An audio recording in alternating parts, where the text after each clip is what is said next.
Hello, everyone. This is Chris McAdoo. As always, honored to be in your ears with the Big Ideas Welcome podcast. Today, Kenneth Herring, the managing director of the River and Rail Theater.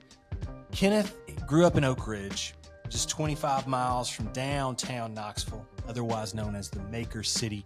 He holds a BA in communications from the University of Tennessee in Chattanooga and a master's of business administration from Bethel University.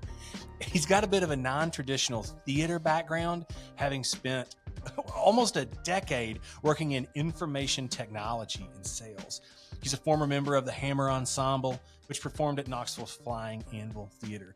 He's passionate about content creation and creating inclusive environments for everyone. And another reason I love Kenneth, he loves basketball. And he loves spending time with his son, Rain. But Kenneth cares about the arts more than anyone else that I know, and he puts it into work and he puts it into action every single day. And you're going to hear that passion and you're going to hear that intention with which he operates. And I think you're really going to enjoy meeting Kenneth. As always, Big Ideas Welcome is brought to you by the Knoxville Entrepreneur Center, a nonprofit business accelerator located in the heart of downtown Knoxville, Tennessee, the Maker City, dedicated to changing lives through entrepreneurship. Y'all, meet Kenneth Herring. My name is Kenneth Herring, and I am the managing director at River and Rail Theater Company and the Old City Performing Arts Center. And my big idea is that all artists should get paid their value and their worth.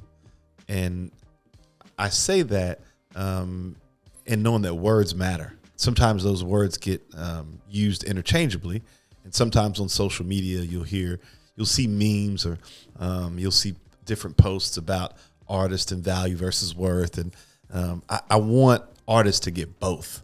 I want them to get the actual value, the monetary value, the market value for what they're bringing to the table, the return on the investment that they've made on their time to be able to make that money.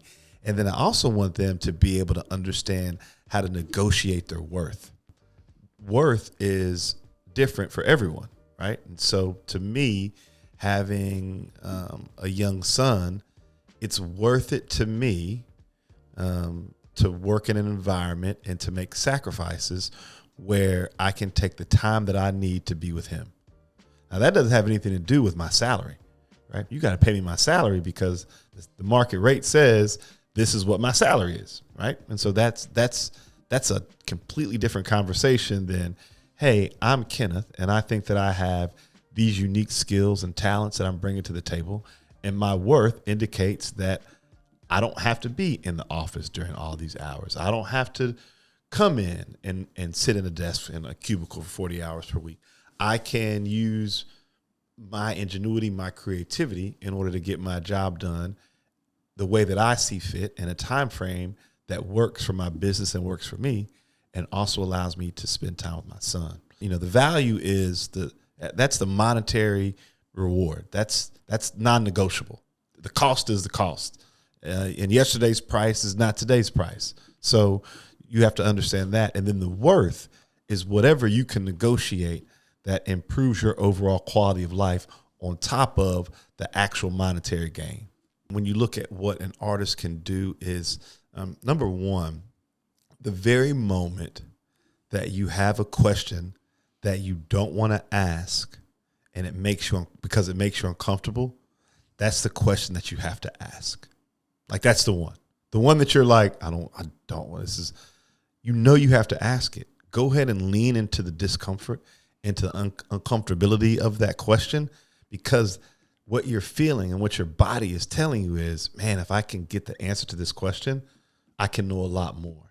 And so the ability to really ask the questions that you don't want to, that generally involve finances, that generally involve pay, right? That generally involve how much this thing is going to cost. That combined with making the statement that you really want to make. I hear so many artists, they'll give out a number. How much is this thing going to be? $150. But, I can do it for like 75. Well, you know how much that thing costs now? $75. That's how much it costs. Cost $75. Number one, focus on and lean into the question that you don't want to ask because it makes you uncomfortable. And number two, really, really, really stand firm on the number for your work. And if somebody walks away, they walk away. You know what your art is worth. Now, if you can't get anybody to buy it, then you have to really think about what it is you're doing from a price point standpoint. But if you're selling it, but you're also having people who are balking at it, then you need to go find better customers. Like, you got to find people who want to buy and buy at the rate that you are selling your product or your service. So again, that first part, what the artist can do is twofold. Number one, lean into the uncomfortable question. And then number two, stick to your guns when you tell somebody what your price is. Now, when you talk about the person that's next to the artist, what can that person do? So I can't change anyone's heart. So if someone is dishonest with how they are going to approach and work with artists, then there's nothing that we can do with that. But if you're somebody that's listening to this and you're saying, well, I'm close to artists and I'm treating all the artists I work with fairly and in a positive manner, and they love working with me and I love working with them and I have their best interests at heart. What I would say to those people is lean into and truly understand the one thing that artists want to do. Understand what is the most important thing to them. Help them realize that if they can create a North Star, which is the one thing that is the most important to them, that every decision that you make supports that and everything typically works out. If you focus on the most important thing, not four things, not two things, the one single most important thing. There's only one. There's only one. There's not two. There's only one thing that's the most important. And if you have two and you're like, I can't just decide between these two things, I can almost guarantee you there's a common thread between those two things. Focus on that common thread. And when I say producers, I don't mean creators. I mean the person that takes an artist's creation and produces it, mass produces it, supplies it. Maybe they had some investment on the art that was created in terms of the resources that were utilized to create the thing, right? And so those people understand that there's so much money at the baseline of creation. That's the raw material, right? And if you can get the raw material, and if you can have as much ownership over that as possible, then you are the one that has the opportunity and the ability to magnify its worth. And so the people who are one step away from the artist, who are oftentimes talking to the artist, who might have more time or money and business savvy, part of their job is to hustle the artists. That's part of their job. Part of their job is to immediately devalue the work that the artist did so that they can take it and then upsell it. And so there's automatically this suppression of conversation around value, and it takes advantage of an artist's natural inclination to be fully committed to producing the best art that they can. So what you have is one person on one side who's next to the artist, who is in some way, shape, or form probably financially committed to the art that's being created. And that person is not really having honest conversations with the artist about the money that this art is going to generate. So you have that right there. And then you combine that with an artist's dream to make it big, to only do what they love to do each and every day, to make sure that their art is the best. And so they're pouring their heart and their soul into something with the hopes that one day it's the only thing that they'll have to do, that they won't have to do anything else. And so the rope for that hope is as long as someone's life. The rope for that hope is as long as someone's life. So if you're an artist, you're always, always, always going to hope and wish and work towards having a life where what you do is the art that you love to do.